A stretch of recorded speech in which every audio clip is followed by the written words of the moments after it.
So thank you so much, Terry, and good morning, everyone.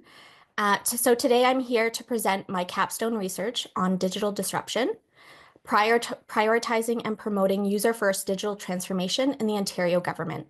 So my name is Chantal, and for the past 10 years, I've worked on various digital transformation projects across the Ontario government, including social media transformation, Ontario.ca migrations, and currently as a senior manager of content and user experience at Destination Ontario. So during my time in government, one of the most frequent criticisms I've heard is that government organizations are slow to adopt digital technologies and evolve with the needs of the changing digital environment. However, COVID-19 pandemic was a major catalyst that amplified the need for businesses and governments to quickly adapt and adopt new technologies to deliver services digitally. So this resulted in new and updated web-based processes, products, and services. So as someone who's passionate about improving the government's digital delivery in communications and technologies, I was really interested in exploring the impact that the COVID-19 pandemic had on the Ontario government. And I wanted to take a closer look at its current state. So my research questions looked at, so for number one, the role of the Ontario government and how it sort of supported digital transformation and during and following the pandemic. Number two was how the government has applied two-way symmetrical communications and government listening to understand user needs and build trust. And number three was how government communicators can support and communicate digital transformation initiatives. So my literature review covered three key themes. The first was digital transformation and its relation to change management theories. So including elements like a change mindset and the role of digital and communications leaders in supporting change. I analyzed change levers and various digital government best practices and frameworks. So I've included one of the frameworks here that outline the key elements and requirements for a thriving digital organization, which Binet describes as the most crucial challenge governments face in the next decade and required by governments to remain relevant. Next, the literature review focused on trust, reviewing how levels of trust can impact the adoption of digital products and services. So in my literature review, I analyzed Edelman's Trust Barometer scores for Canadian institutions over the past 10 years, and it highlights a concerning trend showing lowered trust scores for government. So you can see here in the chart, government is identified with the orange line. So government over time has been lower than businesses, NGO, and the media. Interestingly, during the pandemic, so in 2021, you can see here, government trust was actually at its highest levels, so at 59%. So during this time, governments had to closely listen to the needs of the public and businesses and they increased their delivery of digital products and services, aligning with Edelman and Hartanti et al.'s assertion that trust can be gained through the ongoing development of quality products and services built with proper planning and management. The final theme of the literature review was Gruning's theory of two-way symmetrical communication and how this is closely related to the actions of government listening and user experience, all requiring a give and take that involves listening, negotiation, argumentation, dialogue, understanding, and relationship building, with user needs at the heart of the organization. This in-depth literature review helped to lay the foundation for my study and the research methodology that followed. So for this study, I completed 15 in-depth interviews with both digital and communications leaders, both internal and external to the Ontario government and its agencies. I also did a social media audit of 12 ministry and agency Facebook accounts. So you can see here on the right, the accounts, their handles, and the follower counts. I reviewed all content published on these accounts from January to December 2021, and for the same time period in 2024, pulling out all mentions of digital transformation projects. I use keywords such as digital, technology, virtual, and online, and whenever that appeared in the post copy, in the creative, or within the linked web page or news release, I would then include it in my audit. I also used reviewed a range of government documentation. So what were my findings? So just a reminder about RQ1. So I reviewed the Ontario government's digital transformation activities since the pandemic. So unsurprisingly, the interviews described a range of digital change mindsets in government. So this ranged from early adopters and leaders to those with little to no knowledge of the importance and relevance of digital, to those who are aware and choose to resist the necessary digital change. So one of the major cultural barriers is the belief held by both the public and government that government is not really innovators because of their need to be cautious and responsible and protect the public's data and information. Another barrier identified was described as the misalignment of speed. So that's when the technology evolves faster than the typical government processes. However, the pandemic was a really important moment for government. Those interviewed described it as a significant demonstration of the horsepower behind digital delivery. Teams like the Ontario Digital Service were able to partner and work across ministries and teams to develop and build innovative products to support the emergency response needed by both the people and the businesses in the province. It is noted, however, that in the years following the pandemic, government has started to revert back to the old ways of doing things. So it's been described as a system snapback. Earlier last year, the Ontario Digital Service, which supported the rapid development of digital projects during COVID, was reorganized and actually subsumed into other teams across the government, signaling a shift in strategy and prioritization following the pandemic. This can be further illustrated in the data pulled from the Facebook audit of 12 ministry and agency social media accounts. Across both 2021 and 2024, there were almost 8,500 social media posts published. However, between those years, there was a 30% decrease in the total number of posts. Similarly, the number of digital projects mentioned between 2021 and 2024 decreased by 72%. The overall reduction of posts about digital projects could be due to the post-pandemic return to normal, where the velocity of digital projects and messaging supporting the stay-at-home mandates and health announcements are no longer required, but could also signal less reliance on social media to communicate or less digital projects underway. So I wanted to dissect this a little further, and so I've developed this timeline of major digital projects identified in the Facebook audit for 2021 and 2024. So as you can see, in 2021, a large amount of the digital content published was focused on digital tools and services to support the pandemic. These included the vaccine booking tool, which you can see here, where the numbers start to increase, the COVID verification app here, as well as a number of online consultations and several funding announcements tied to online training and supports. In 2024, unsurprisingly, there's no mention of these digital pandemic products in this sort of post-pandemic period. Instead, the topics are more splintered and multi-issue. The largest focus is on online services like health card renewal, so we've got that here, mental health supports, as well as Metrolinx had a fair integration that they did to improve their services. So virtual training, events, and consultations are also continue in 2024, but at much lower amounts. So based on these findings, it was identified that in order to successfully evolve a digital government, the Ontario government needs to identify champions who can take accountability and lead digital transformation forward in government. Building trust and accountability could be strengthened with transparency, which could include publishing organizational goals or digital roadmaps and publishing frequent updates. Finally, as a risk-averse organization, by applying agile methodologies and iteration, we can incorporate technology-based solutions and make improvements as we go. Not making any steps at all in the long run will have a much more detrimental impact on the organization and its ability to deliver digital services. I'm going to take a quick sip. So for RQ2, I focused on how and to what extent the government is building trust with users using two-way communications and user experience.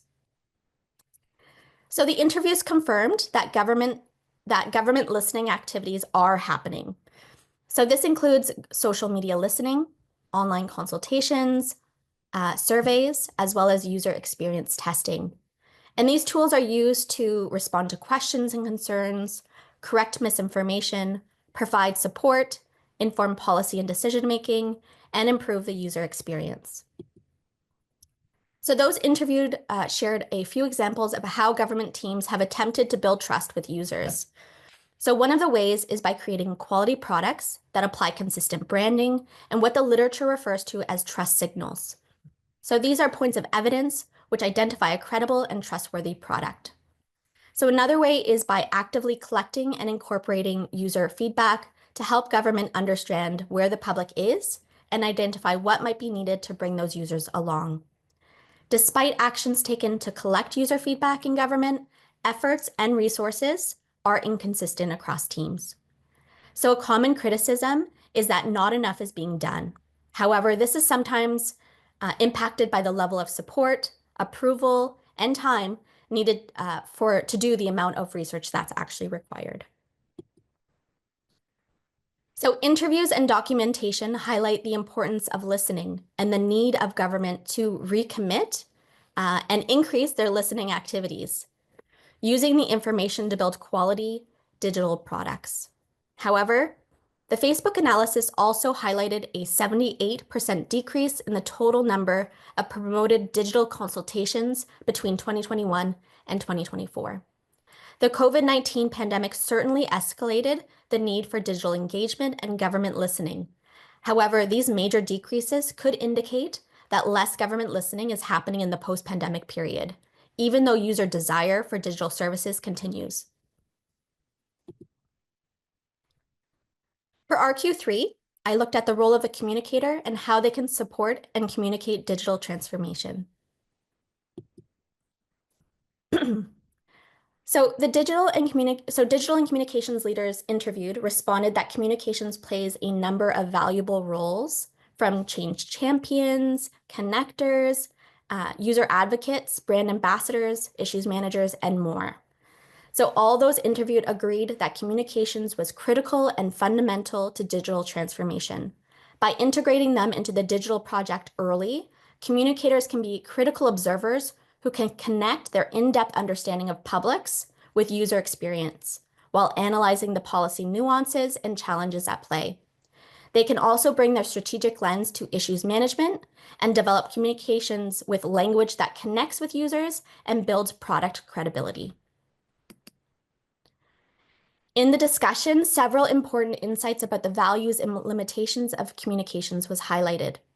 First, it was noted that 2 of the 8 ministries and agencies included in the study were not supported by a communications team for their digital transformation initiatives.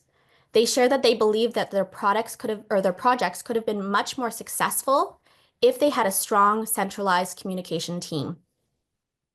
It's important to note, however, that communications cannot solve bad product design. So even with effective marketing and communications campaigns, if the products don't work or if they don't meet users' needs, people won't adopt them. And so ensuring a close understanding of users early on, partnered with communications, will ensure that these disconnects don't occur in their end state. So finally, multidisciplinary teams are integral for the success of digital transformation projects and should encompass policy, operations, technology, and digital experts. And one more important component, communications.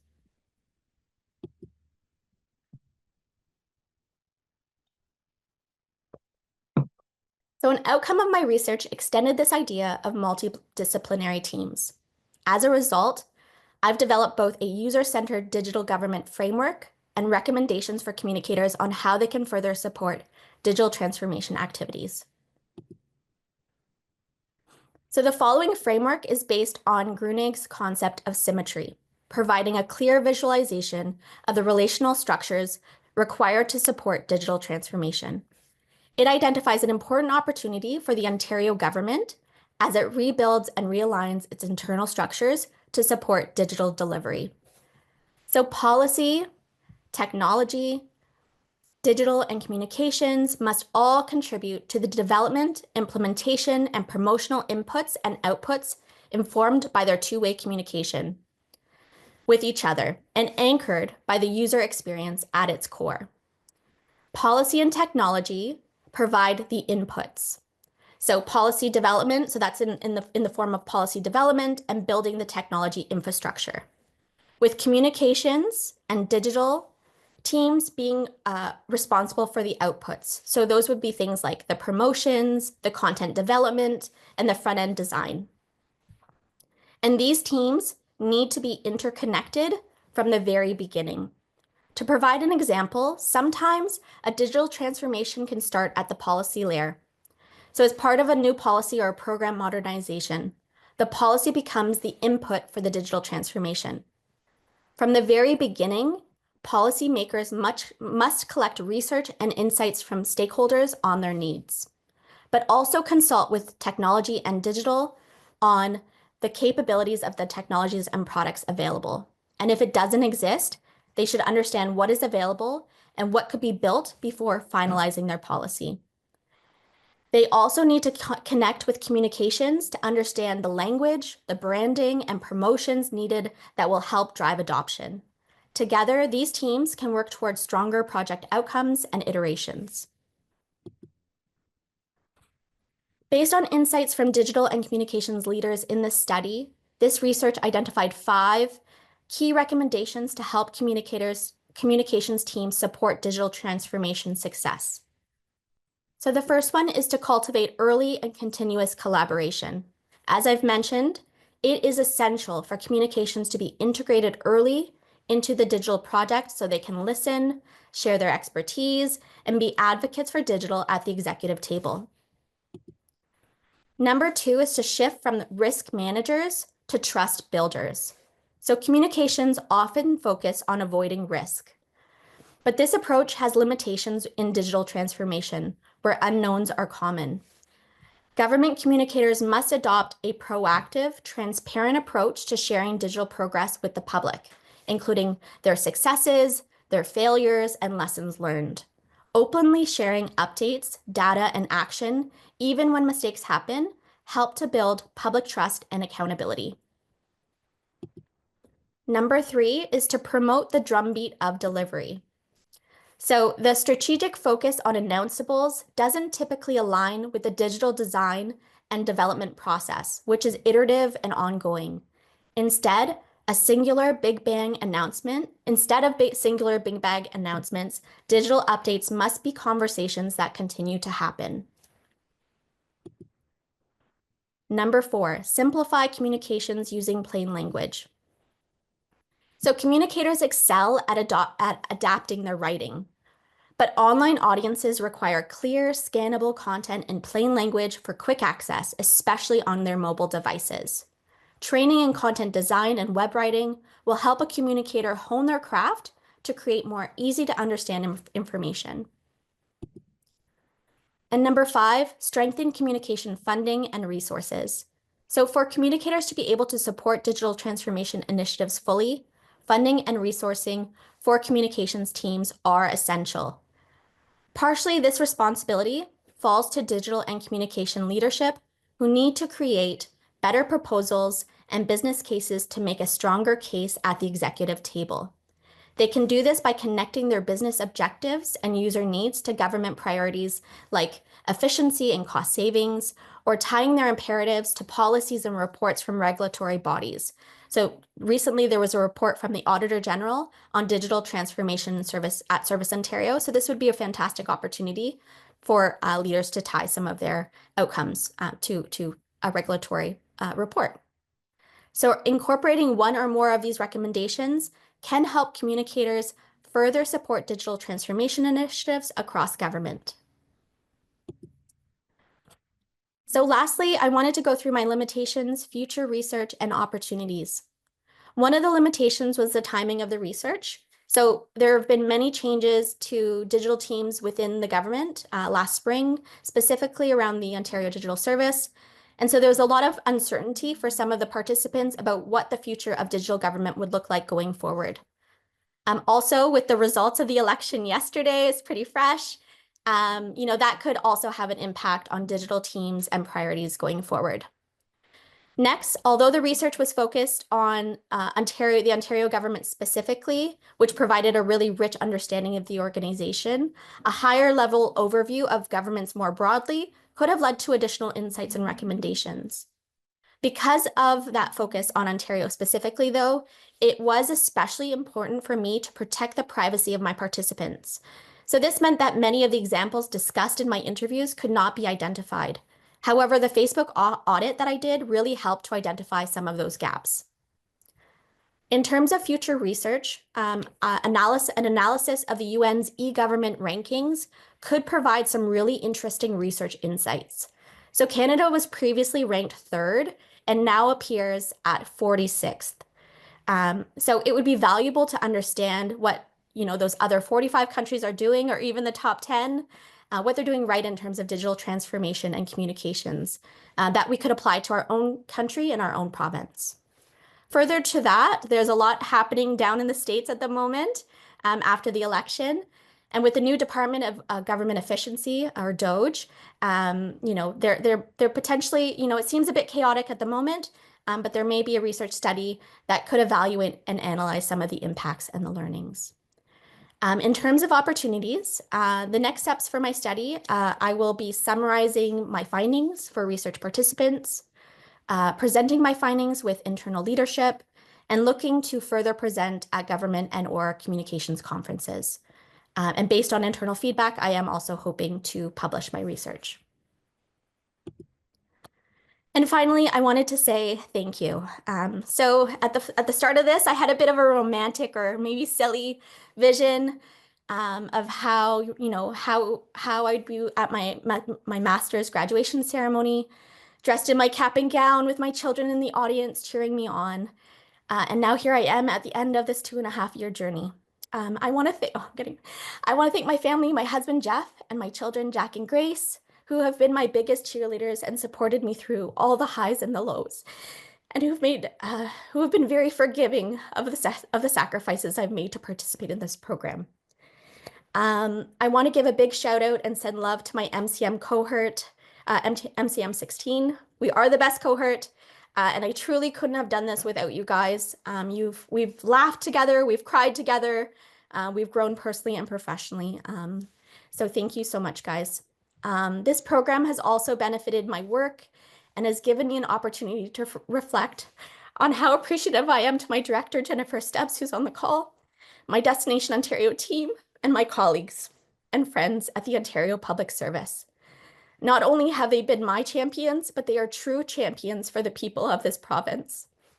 Finally, thank you to my advisor, Martin Waxman, my second reader, Alex Sévigny, and Chair Dr. Terry Flynn for their ongoing support, kindness, and encouragement throughout the program. And to all of the MCM instructors who have generously shared their knowledge, experience, and wisdom with us throughout this program. This experience has shaped me in ways I never anticipated, and I'll carry the lessons, memories, and connections with me for the rest of my life. So thank you to everyone who's been part of this incredible journey. Thank you.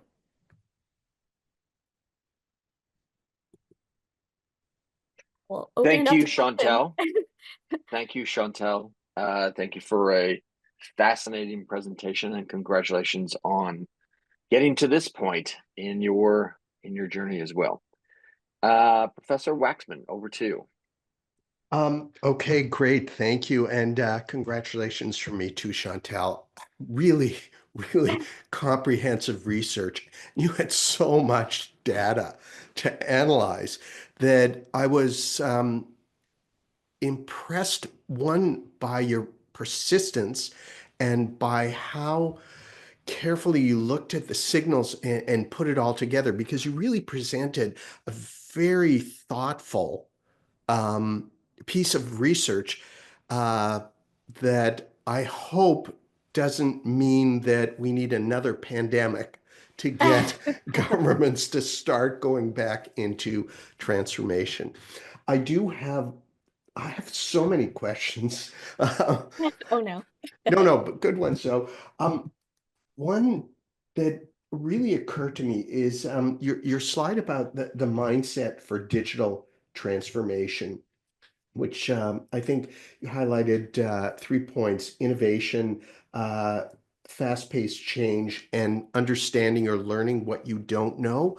Mhm. Um, these seem to be barriers for communications professionals along the way. And we can look back to social media, we can look back to digital transformation in the early days to AI. How do you think communicators can overcome these barriers and really become the leaders or possibly the catalyst for digital change? So the question was, how can they overcome some of these challenges?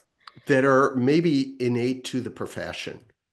Yeah, so I think that has to do a lot with, yeah, there really is a mindset shift that needs to happen. And I think I sort of put that in the recommendations at the end about moving from, an organization or a profession of risk averse people who want to protect the organization into really leaning into building trust with our publics, who we know so much about, who we listen to on an ongoing basis. And so one of the things I think, that agile methodologies helps with it allows us to really listen and lean into hearing what potentially some of those issues may be before we launch with a big bang announcement or something. So providing something at a small scale and then iterating over time with something like digital actually allows us to make changes and to take learnings and be able to adapt and adopt new ways of thinking as we go along, rather than just having one thing, at the end state. So I think that is sort of a way, potentially a mindset that we could take a look at in terms of, how do we develop our communications in a way that's more iterative rather than sort of one and done, and then we move on. So that might be a way. Okay, just to follow up on that, does that mean we need to maybe embrace some of the theoretical practices in communication, like boundary spanning or social listening or symmetry, rather than just focusing on the promotion? A- Exactly. Yeah. a- And how do you think you could convince communicators to go from that almost get it done mindset Mm. to reflecting a bit more? That's an excellent question. And I think that, one of the things that we maybe have to do as a profession is really take time to listen and figure out what the way forward will be. I think that's a really tough question. I'm not sure I have the correct way that we could maybe do this, but I think we've got really good lessons from missed opportunities with AI, or or potentially missed opportunities with social media, that we can start to evaluate how we don't have these sort of missed opportunities going forward. Um, so I think that might be sort of the best way to sort of approach it. Okay, great. Thank you. Dr. Sévigny. Thank you. First of all, Chantal, congratulations on a fantastic piece of research. This is uh, several in a row from this class, which honestly, if we were to call them master's theses, it would probably be underselling how much work has gone into them, right? So it's really you've gone not only above and beyond, you've like doubled or tripled what what was required. So, as have several members of this class. So congratulations on that point. Um, I I have an interesting thing that's been on my mind. I've been hearing a lot of people talking about, in the United States, government efficiency, and in Canada, the Liberal leadership has been a lot about government efficiency. And we hear the front runner, presumptive front runner, Mark Carney, talking about AI, but never really specifying anything. And I think our profession is in a very particular place because every communicator I know is overworked and operating at like 155% capacity, right? So the idea of becoming obsolete for communicators is not a fear. I think not a fear at all. However, you know, the practice could be enhanced and could be made more effective and strategic and whatnot. And, you know, I wonder what your thoughts are on the role of having, you know, done this deep dive. What are your thoughts on the role of artificial intelligence in that, you know, professional sort of enhancement situation perspective that we might face in the next 10 years or so? Yeah, so in terms of sort of like tying it back to efficiency as well. So I think like what we're seeing down in the States with Doge and sort of that focus on efficiency, you know, I think is a really interesting opportunity, especially with us with the election and some of the changes that will be happening here, to see sort of what ripple effect that has and maybe some of the learnings that we can apply in this government as well. But, you know, taking a look at what role AI can play within communications to support our work, to further provide efficiencies, to help maybe cut down on some of the work that is, you know, maybe more time intensive and making it shorter, and so that there's less effort required. So looking for ways to integrate it into our processes as well as into some of, you know, some of the other areas of our work. You know, even within my own team. So like one of the things, you know, we've been working on is developing content for the Destination Ontario website.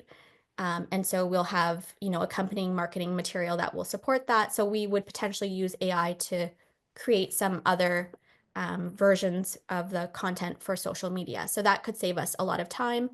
And even in my research, there was some examples of how communicators used AI to help with key messaging, for example, for speeches and things for that for government. So there's a lot of different use cases on how the AI can actually help to improve our efficiencies across government and as communicators as well.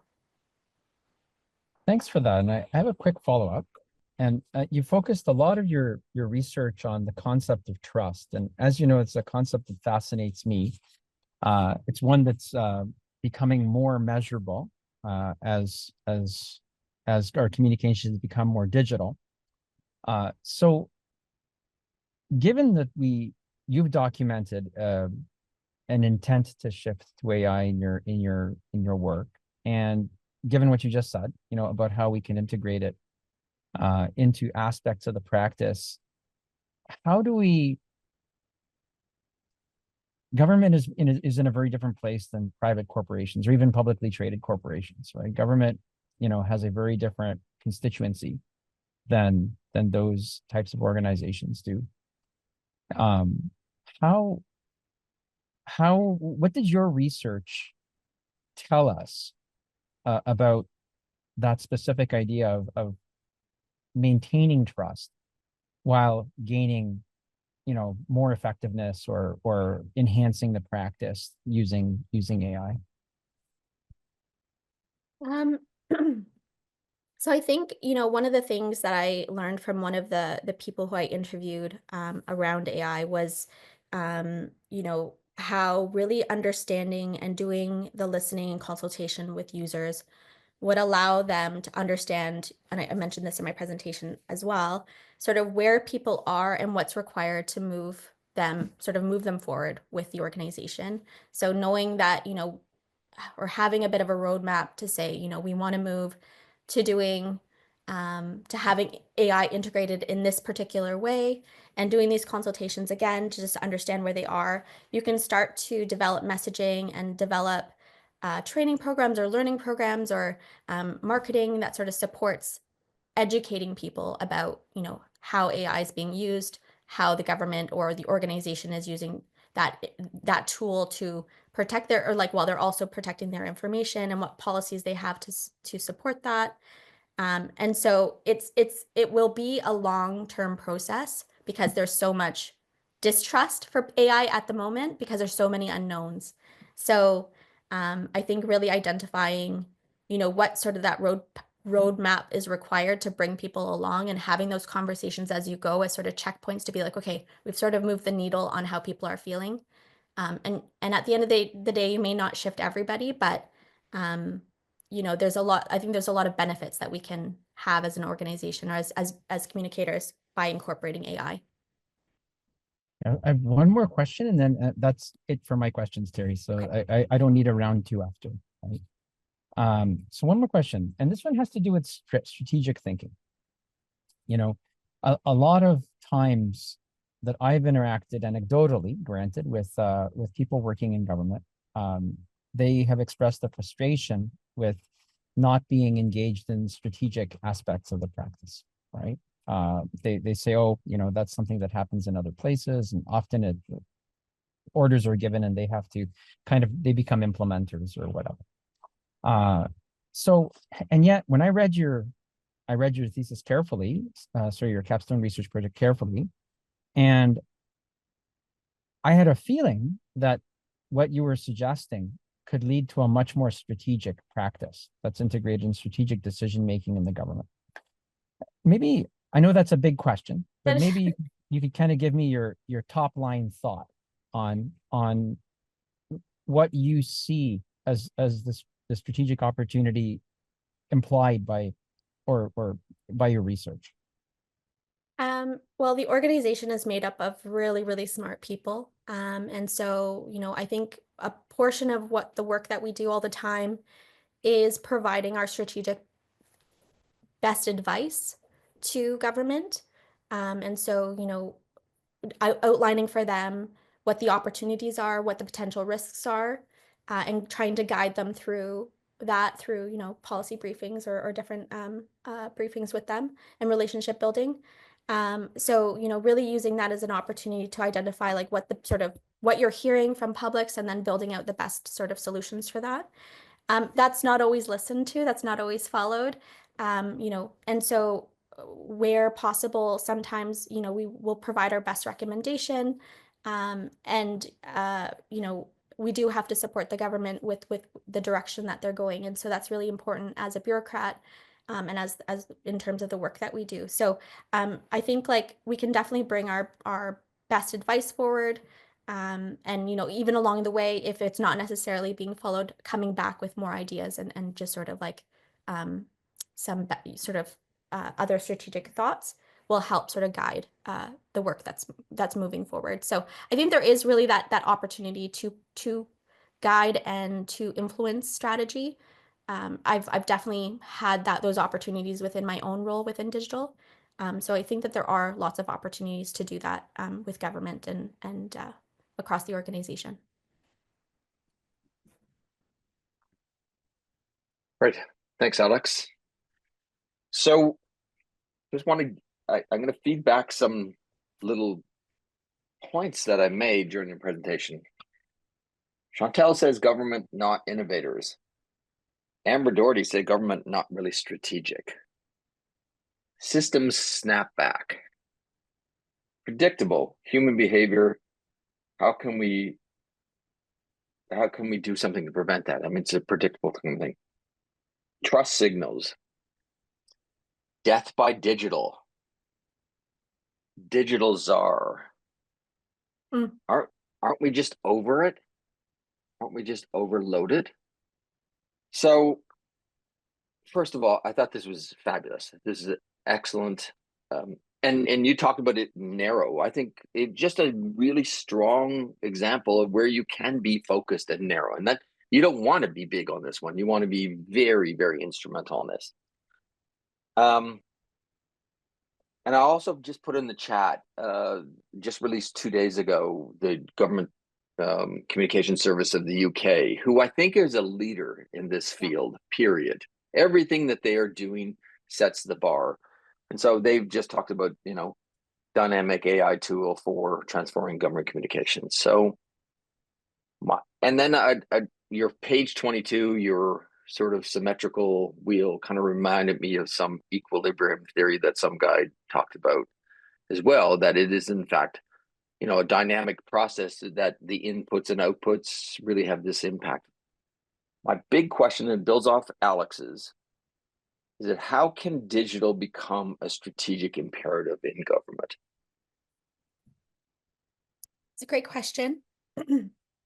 I think, like I almost have this thought of maybe this is a time thing, and you know, we are already very reliant on digital, and generations younger than me are even more so reliant on the digital services, and so they're looking for that from their governments, from their businesses, and that is only going to increase over time.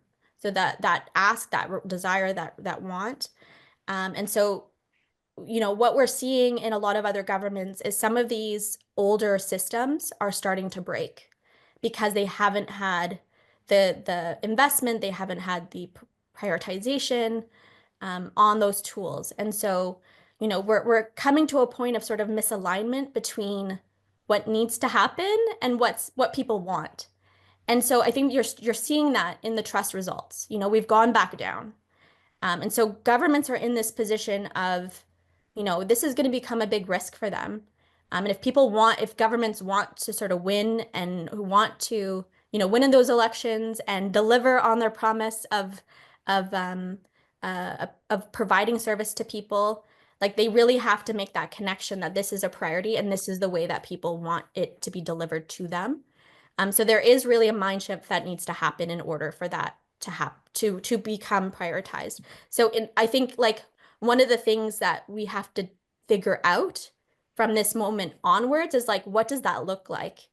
We had the Ontario Digital Service, which was like a separate organization that worked on these priorities, and we don't have that anymore. So now, are we going towards a version of this that's more integrated into, our delivery? And so, how can we ensure that that's still the same momentum over time to deliver these things in the quality and the focus on the users as it was in that previous state. So I think, yeah, we're at this sort of moment of opportunity, and that's sort of how I positioned my paper, was that, here are some of the opportunities that we have available to reset some of these relationships, reset some of, the mindsets that we have as a government, and like the fact that we are risk averse, we have to push ourselves out of that. So I think we're at this really important moment, and I'm hoping the election, and I'm hoping things like that Auditor General report that was released in December are those next catalysts that are happening for the organization.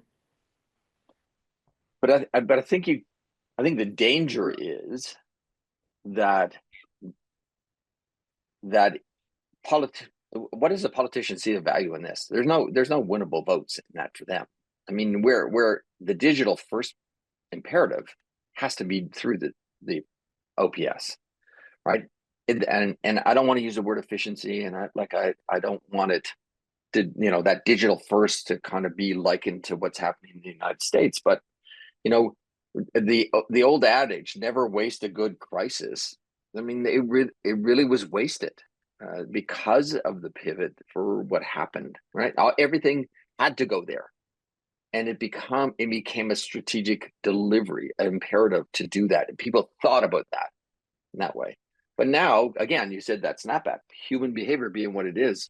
Shit, I'll just go to my Service Ontario, or I'll kind of do that kind of thing, or now I don't have to renew my license plate, so I don't know what I do, so I do nothing.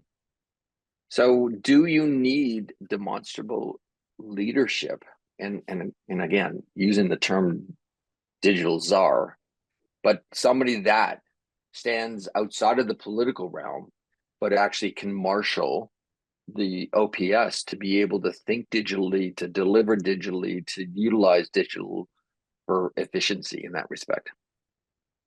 So the previous model was where we had sort of that digital SAR. And so I think it's definitely identifying champions within the Ontario government who can push digital forward. And it can't just be one person. It needs to be many people across the organization so that we're all sort of swimming in the same direction. So I think there's a few different, I think, entry points to the reprioritization, like that could come from government, but that could also come up from the organization to say, this is a priority for us. I think some of the areas that, we can sort of tie ourselves onto are these ideas of efficiency and cost savings, because that really speaks to the government and their priorities. And I think also just seeing what's coming out of the States with the Deutsche stuff.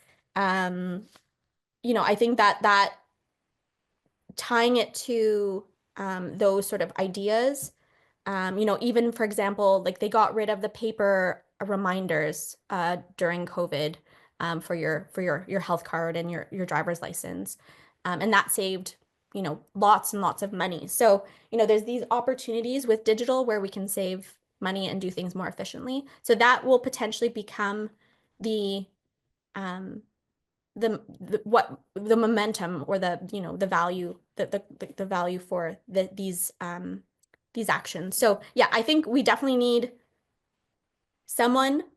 people at the top that are moving this forward, who identify this as a priority. And I think that's already happening in the organization. So I think those voices just need to get a bit louder and really push forward. Great, thanks. Martin, last question. Last question. That's good. Okay, so what I want to do is imagine it's 2 or 3 months from now.